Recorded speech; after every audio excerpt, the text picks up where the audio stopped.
If you don't have a yarn winder and you want to learn how to wind your yarn manually, this is how I do it.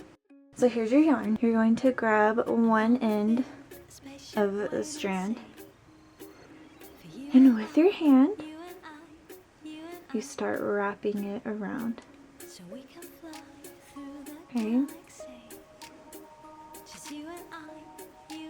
And you want to make sure that this end is kind of sticking out. Then after I've done that a few times, you pull it off of your hand, and then you're basically just going to make a ball. So you're going to go around this side.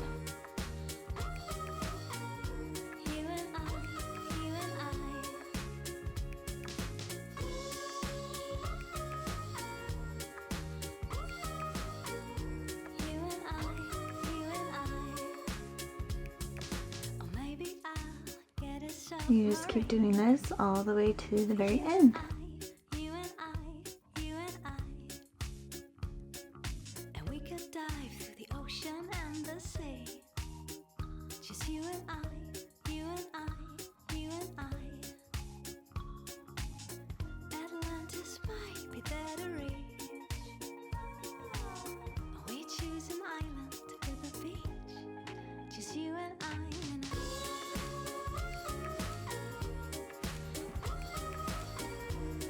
And there you are.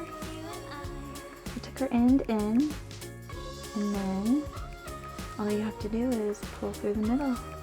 Now you can start knitting or crocheting.